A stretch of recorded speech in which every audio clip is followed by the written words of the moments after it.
Well, everyone, new patch notes just dropped finally after like 2 months, I think, since we have an update. And I haven't looked. I looked over a little bit of it, the first few little bits, but I haven't looked over much. But I have heard that it's pretty big for changes, at least to certain heroes. So I will go over the battlefield adjustments first because it's shorter. But they changed clock to where it has half as much mana, but cooldown reduction, which is really nice actually. And it's like slightly more expensive. The price difference isn't that much of a deal. Wishing Lantern got a slight adjustment where it's a little more expensive and has mana. I think it's because they wanted to make it the same as Lightning Trunch. It's supposed to be like an alternative to Lightning Trunch. Thunderbelt nerf finally. I honestly think it's a pretty big nerf, even though you might just read the changes and think it's like, oh, it's not that big of a deal. It goes from total to extra, but like your character has, I don't know how much at like level 18. Level 18, you have like a lot of base. I think up to like 100 or close to 100. And then if you calculate the fact that right at the start of the game, when you get that item, that also goes into your Thunderbelt damage, it'll be pretty noticeable, I think. So it is a pretty big nerf. I don't think you should build Thunderbelt on like fighters that do hybrid items anymore, because you will notice the nerf damage. But I don't know. I haven't tested it yet, so I might be wrong. Twilight got a slight buff to its reduction thing. I don't know. And then Glowing Wand got a slight nerf to its damage, which I think is deserved. The item is way too strong right now, so thank God it got slightly nerfed. And then a bunch of heroes got like no mana, but that'll be here in hero adjustments. So this is the new hero. I'm just gonna skim over it because it's not out yet. But adjustments, they did the Zhuxin change. I read over this already. They made it where, to simplify it, they made it where when you second skill on someone, if you hit a hero, it drains a lot more mana, and so you probably can't keep it as long in a team fight. But when you go on waves or any minions, I'm not sure if it includes jungle monsters or objectives, but it will drain 0 mana on anything that isn't a hero. So pretty good for her utility in terms of like rotating and whatnot, but bad for her fights. It's honestly a pretty good change. It's an interesting route they took it, and I kind of like it. In terms of competitive play, I don't know if it's worse or better, because being able to clear fast and rotate is a pretty good thing, so who knows. Chip got a nerf and a buff. His passive got put to 60 seconds, which I think it makes a lot of sense. I don't know why it was 20 seconds in the first place. Being able to go from one side of the map to the opposite in 20-second cooldown was kind of absurd. But they made it where his ult, instead of a slow effect, has an immobilize, so they made him even stronger. Honestly, they could have just nerfed the passive and that would have been fine. I don't know why they needed to buff the ult too. Like, that was weird. Teriz got huge nerfs to his early game. Lost almost 10% of his passive damage reduction as he goes over HP. And then skill 1 cooldown a bit increased at all levels, 2 seconds. And then skill 2 also increased 2 seconds in the early game, but half a second less in the late game, which doesn't even matter, honestly. And then the damage got nerfed a bunch. Like, it's pretty big on his damage. Honestly, Teriz might be dead after this. I didn't think they nerfed him really hard. He might be dead now, not even joking. Zask got a pretty interesting nerf. I'm not actually surprised, but I'm also not surprised.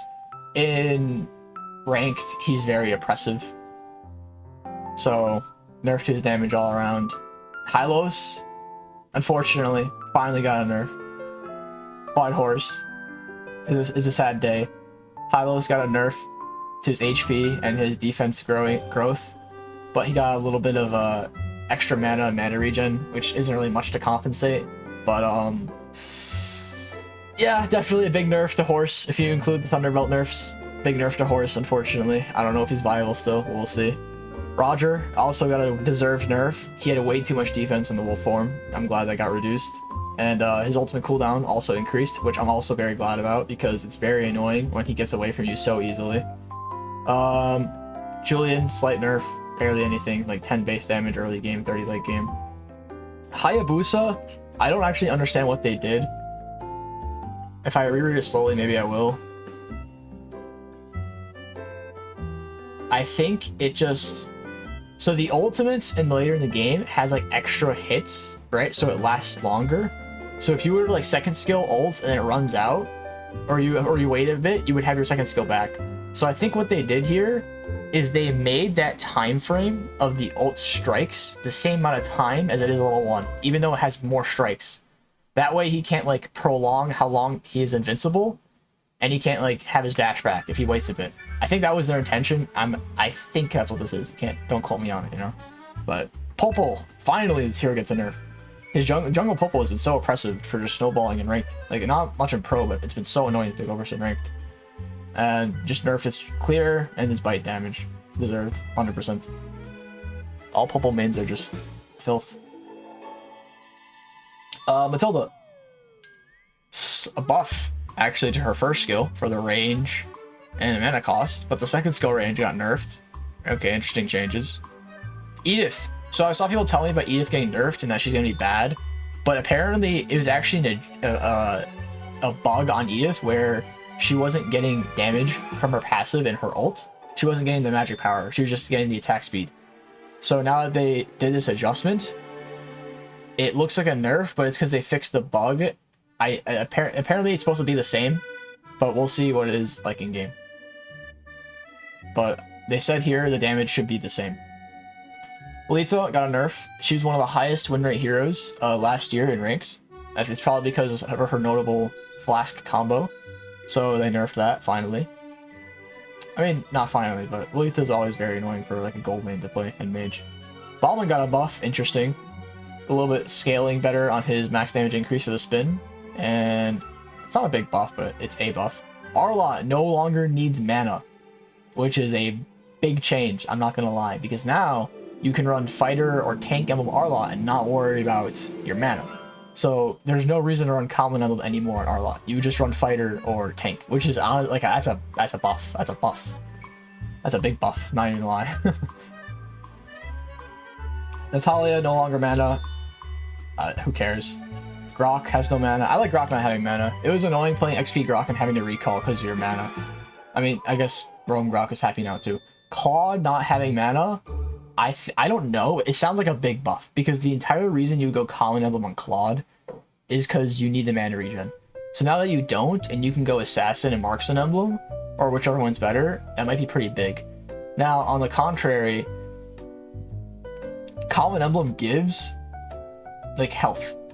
It gives health and it gives health regen, even aside from the mana regen. So maybe not having that health would make it easier for Claude to die in the lane phase. Alice, increased max mana in conjunction with equipment adjustments. So, what equipment was adjusted? What? They just alter like wishing lantern. Okay, oh, clock. Because they made Clock's mana cut in half, they need to give mana back to Cecilian and Alice, these two heroes here, because Clock is their core item, and they just get gutted if Clock loses all that mana. So I guess they adjusted Cecilian and Alice. They're still both very meh heroes in the first place anyway. So already went over this. Optimizations. Doesn't really look like anything special here. Adjusted the indicator and visual effect range of the third cast of Teriz skill 2 to better match actual damage area. Okay, yeah, it's something I noticed to where it wouldn't always look like it hit or didn't hit. And yeah, that's it. So yeah, common emblem is still here though. It exists in the game still. Still has hybrid regen. But now, Grok, Arlott, Claude, and Natalia, no mana. Very interesting changes. Honestly, in terms of how I think it will shape out the meta, I think Arlott will be more prioritized. Mostly because Teriz fell off, and Arlott was weak against Teriz. Teriz, I think, will not be prioritized anymore. I think it might be picked still, but nowhere near prioritized as it was. And honestly, I like that. I've hated Teriz for so long in this meta for like a year now. It's not that he's very easy to play. It's not that. It's just like he's so boring. He's a hero where the reason why he was meta is because he was just stronger than you. And you could not outplay it because he was so easy to play. So having a hero like that not be meta anymore, like, reminds me like Esmeralda. Esmeralda when she was meta, horrible, because all she does is just tankier than you and does more damage than you. Like those kind of meta heroes are just not that fun to like play over and over. Anywho, that'll be all it for the patch notes. finally they did one. Although, you know, 2 months almost waiting for this thing is kind of disappointing. I thought it was bigger from how what I heard about it, but still pretty notable changes. I'm just glad Arlott, you know, I can play and have fun with him. Anyway, hope you guys all enjoyed. Thank you all for watching. Like the video, subscribe, all that good stuff, and see you later. Bye.